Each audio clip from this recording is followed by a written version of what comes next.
myself. Okay, dream so big that they think I'm crazy. Let out the beast, no, they can't tame me. Don't play with me, better mind your business. I cannot stop now, I ain't finished. I'ma keep on going till I got that. Okay, the way that I'ma do it, they can't top that. No way. Critics trying to hate, but I don't talk back, I know that.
What's up, guys? So we just wrapped up my last training session before Power Surge. Standard SBD day, super light, worked up to 4 reds on squat for a couple singles, 3 reds on bench for a few triples, and then same on deadlift, just a few reds, 3 reds for a few triples. Just to kind of, practice the movements, move the joints through the full range of motion, get some blood flow, and just practice the movements overall. Make sure I'm coming in fresh, not rusty or anything like that. Super easy, nothing too much to go into talking about. Basically, just about to start my sauna sessions now. We're a little bit over 24 hours from weigh-ins. It's so weigh-ins tomorrow are at 2 p.m. I think they might be at 2:30, but I think like weigh-ins open at 2. Right now, we're sitting at about 200, a little over 212 pounds, which to be honest is a very good spot for before I even start sauna. This is probably one of the best like water loads and just like gut cut diet before actually sauning that I have had. I'm still peeing a pretty decent color. It's not like super yellow. And yeah, so I'm not too worried about this sauna session.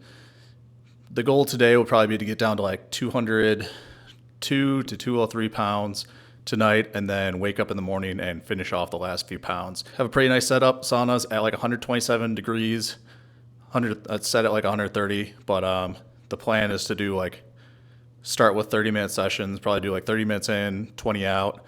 I've been doing practice sessions leading up to this to get my body acclimated to the temperature, getting acclimated to like sweating, and just feeling more comfortable in the sauna.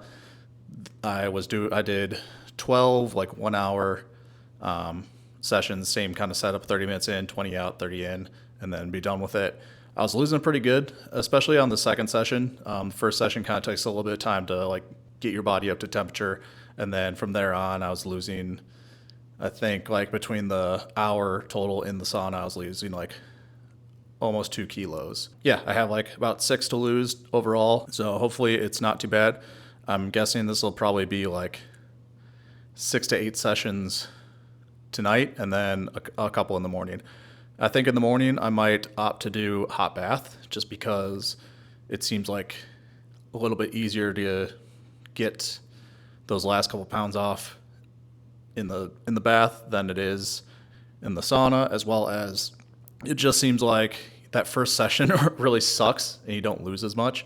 Whereas with the hot bath, because water is a better like conductor of heat or media to like transfer heat. It doesn't have to be quite as hot, and yeah, kind of helps like raise your your core temperature a little bit faster, it seems like. So that's kind of the plan. We're gonna get started here. We have the setup with like the sauna facing the TV. That was like a big thing with designing the home gym, is so that I can relax a little bit while I sauna. And yeah, probably just gonna watch like Man of Steel, maybe some of the like Batman movies.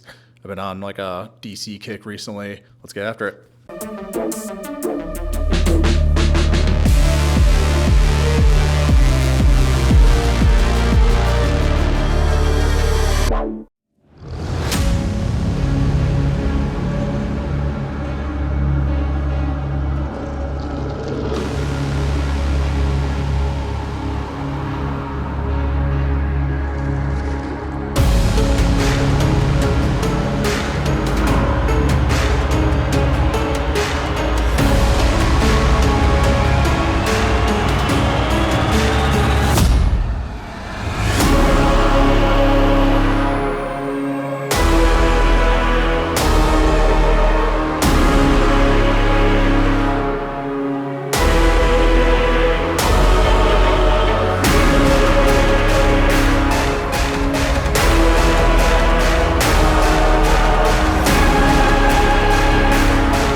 Settles nicely with it.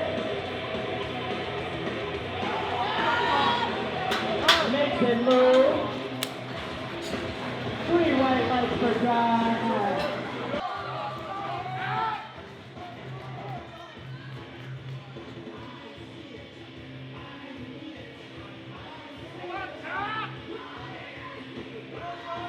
Here we go, guys. Take your time. Settle.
John has had some minor injury flare-ups that have scared him a little bit this rep, but he's a tough one. He's not gonna let that stop him.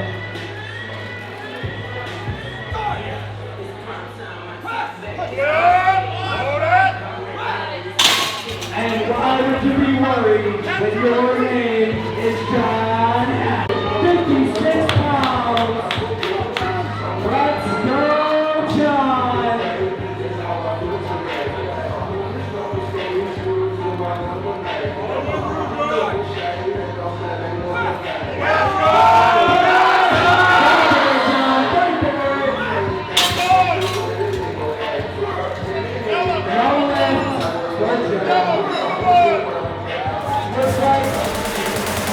What's your motherfucking head?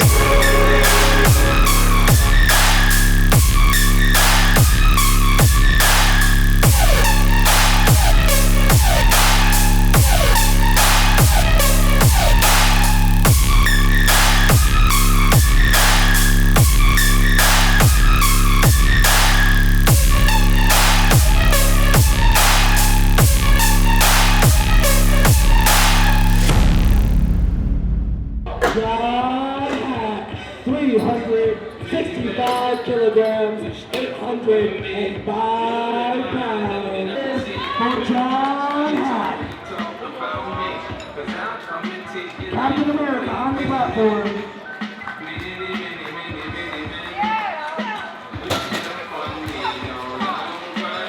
Three-way leg for John Hack.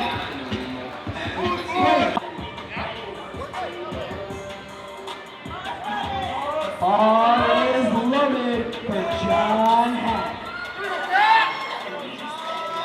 Here we go, John.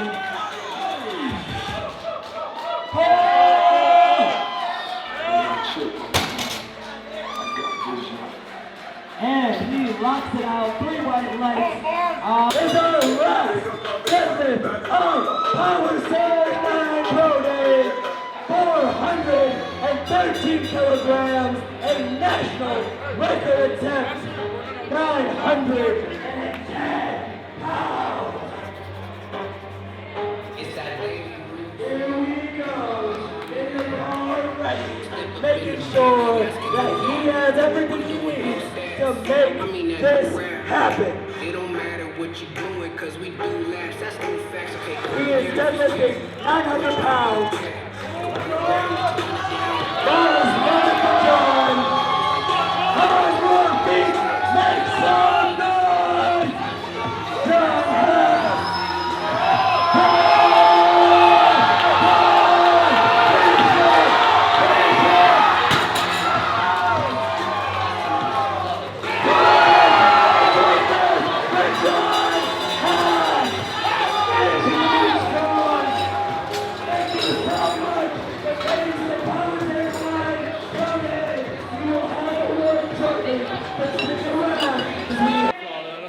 The other hand. First place, John Hack.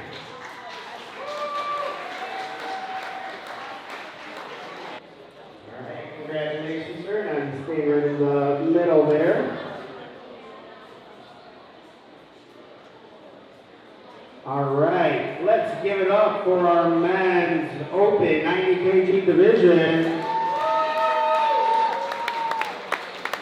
Yo, what's good, guys? So that was my Power Surge 2025. Obviously, didn't have the total I wanted. Came in with a goal of 2,300 pounds and just, fell short. So before we talk about it, don't forget to hit the like button, subscribe to the channel, leave any questions you have for me in the comments section below. As always, if you guys can help me train, don't forget to check out Proven Strength app, link for that description below. Get access to 40 plus programs designed by Andy and myself, 3, 4, 5 day programs, range from beginner, intermediate, advanced, powerlifting, powerbuilding, bodybuilding, style training, bench only, squat only. I'm adding deadlift only this week, as well as I've just uploaded my plan going forward, which we'll probably talk a little bit more about in the next video. So it's already on there. If you guys want to follow along, check that out. You also get added to our private Discord where you ask questions, get form checks, and talk about training. And if you guys are using it, don't forget to tag myself and Proven Strength on Instagram so we can share your videos. Also, don't forget to check out Next Level Strength for all your fitness gear needs. Yeah, obviously we went 7 for 9, totaled, I think it was 10.5 kilos, not even a PR total at 198, which really sucks. Yeah, we'll kind of break it down, start with like the weight cut, move on to the refeed, and then just go through each of the lifts. So starting with the weight cut went super well. Started cutting pretty early because I just don't like having the anxiety of like, oh, am I gonna like get down there in time? And I have a tough time sleeping the night before a weigh-in, especially with it being like an afternoon weigh-in. I just kind of was casually like going in and out of the sauna as I felt like I could handle it. Ended up cutting quite a bit. I overcut on my scale at home here just because I didn't have a chance to check my weight on the scale at Surge. You know, last year, similar situation where I undercut quite a bit, and I just didn't want to risk getting down there and being like, oh, I'm like half a kilo over, and like then I'm in panic mode and have to find a sauna in the area or something like that. So I just cut a little extra here, and then I got down there and it turned out my scale was actually on the heavier side anyways. So yeah, overcut. Didn't really think it affected me too much, to be honest. Honestly, like the refeed was excellent. I worked with Kedrick from Reformance for my diet. We like kind of acclimated to the sauna, so I was a lot more comfortable in there. Did like 12 1-hour sessions leading up to the actual weight cut, as well as just my like diet and water load were on point. I lost the most from like before the sauna as I ever have. So like losing, you know, however many pounds I lost in the sauna was pretty easy. The refeed went amazing as well. I got back up to around like my starting weight, which was like 218 pounds. Yeah, like that was the best that I felt on meet day. Focused, alert, awake I was, how my body was feeling. I was feeling pretty strong. I felt like some of the lifts I didn't quite have like the pop that I would have if I like didn't cut it all, but for the most, especially bench, but we'll talk about that. My body felt great. I was having no real issues. So with that, it was like it's kind of frustrating that I didn't perform as well as I would have liked. Yeah, is what it is. You know, moving on to squat. Squats went pretty well in training. Leading up to competition, I had like one bad workout and a couple that were a little bit harder than I would like, but at the same time, my last heavy squat day was amazing. I hit 370. I felt like I killed it. It moved amazing. So going into the competition, 370 was the goal. I even thought about maybe like 372.5 or something like that. Yeah, just keep it at 370. That was the lift I was most confident in. And then, you know, first attempt, warm-ups, all were feeling really good. Second attempt felt great. I even considered for a little bit after my first attempt, if I had probably opened at like 330, I may able to have done it. It's gone right to 370 and, you know, scratch my third, or if 370 actually blew up, maybe push even further. But yeah, just on my third attempt, I took kind of like, I unracked it, and I think I just didn't get quite under the bar enough. And the bar was like sitting a little bit higher bar than normal. And with that, when I took a step back, like the weight like shifted a little bit forward, and then I like started falling back, and I took just like a weird step. It took quite a bit of steps backwards to catch my balance. The bar actually felt like it was falling off my back. I kind of wish the spotters had grabbed it at that point. Like I talked to them afterwards, and they're like, yeah, some lifters will have yelled at us for grabbing the bar, and I get it. Spotting is like a tough situation, especially when you're like spotting someone you don't really know. You don't know how they're going to react to how you react. And ultimately, I ended up catching my balance, but when I did, my feet were just a little bit off. Like my stance felt wider. I think my right foot was like a little bit turned out too much, or like maybe a little bit further back on that one. And when I picked my head up, my plan was to kind of like let the weight settle and then walk it back in, re-rack, take like a couple seconds, and then like redo it. But when I lifted my head up, I got the start command, and at that point, I have to go. So yeah, just with all that, a lot of wasted energy with the walkout. 370 just wasn't there, which sucks. I think I was feeling good for it, especially after my second.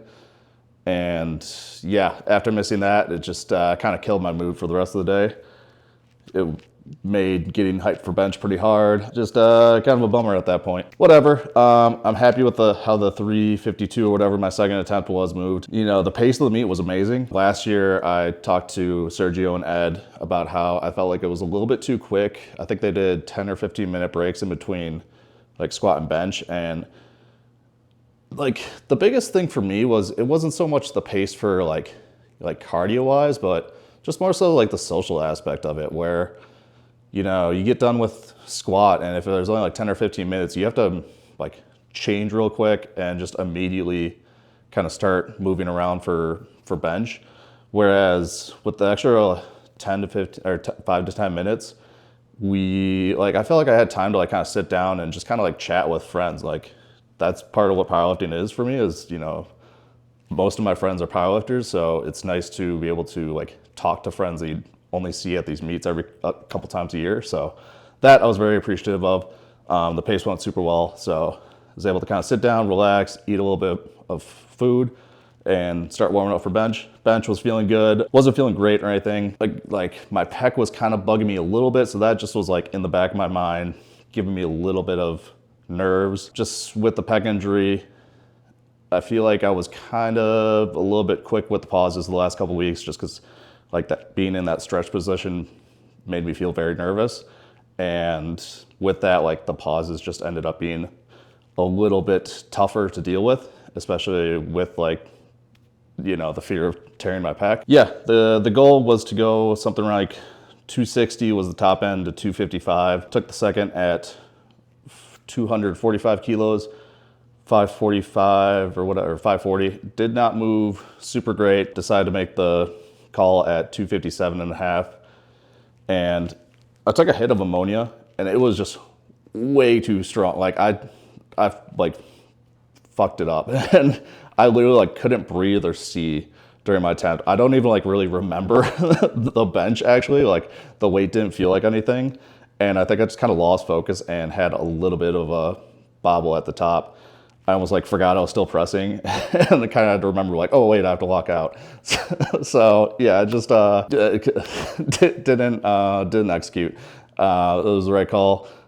Unfortunately, it was very close, a very, very small bobble, but it was there. So unfortunately didn't get it. I'm happy I pressed it, and more than anything, I'm happy I didn't tear my pecs. So that injury 3 weeks out, I'll take that. Honestly, like at that point, like at a week, 2 weeks out, I was kind of at a point where I'm like, I might pull out, like there's no point in this. So to like get through it and be injury free, I'm happy with that. Moving on to deadlift. Deadlift, outside of the injury for bench, deadlift was the lift that was causing me the most issues all prep. I felt like never really kind of got that boost from like the peak that I normally do. And it just kind of happened that like a lot of my heavy deadlift days were either on like travel days or days that I did a lot of work in the basement here.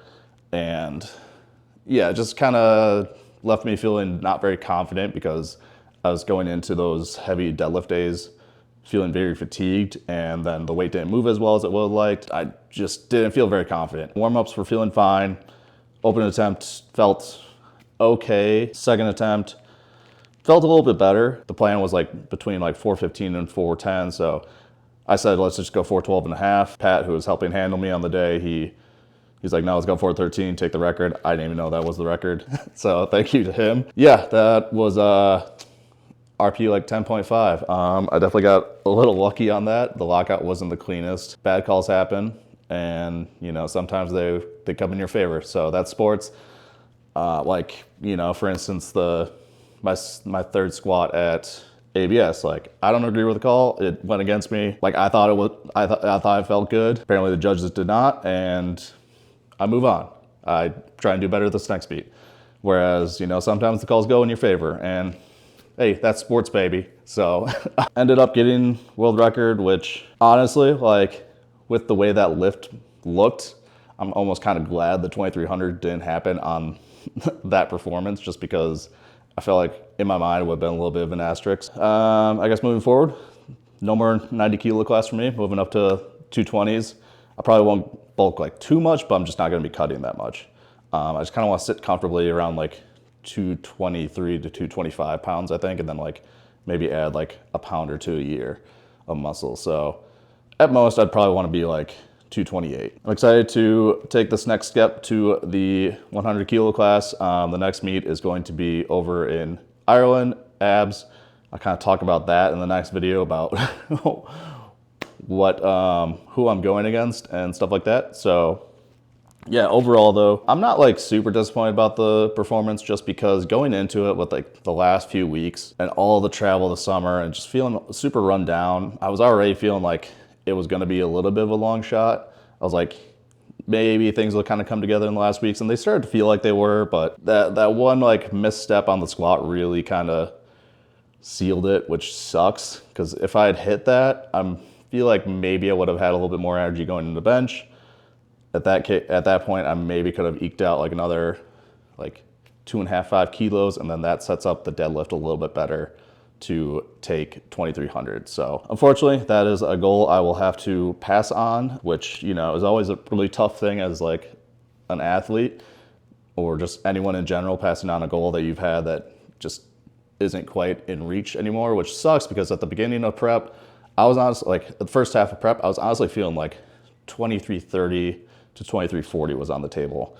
And, you know, just fortunately some things happened during prep, isn't quite in the cards. So we're gonna wrap it up there. We'll kind of talk about what's coming next in the next video. I'm gonna kind of be moving over into off-season block. As I talked about earlier, I uploaded my plan for the next 8 weeks or so on proven strength. It's gonna be like 2 weeks. It's gonna be a 2-week pivot block where I'm gonna kind of let my body heal. I feel like I've just been like pushing it hard constantly for quite a while. I took this whole week off of training, which I haven't done in a long time. It's actually Monday, a week after the competition, and I haven't really like touched a weight since the comp. So that's the longest I've taken off of lifting in, I don't know, probably like 8 years at this point. So yeah, I'm excited to get back to training now after this week off, build into the 100 kilo class, and setting my goals on beating Ed Cohen's 220 record, which is like 24:05.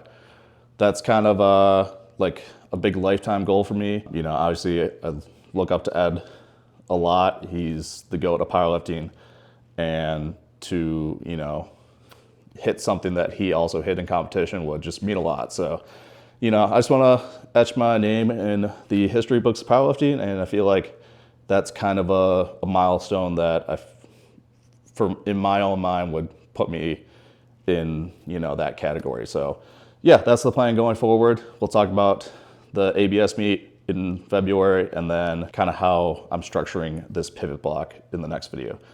So thanks for watching. Don't forget to hit the like button, subscribe, check out Proven Strength app and Next Level Strength, and we'll catch you in the next video. We get that fresh glaze on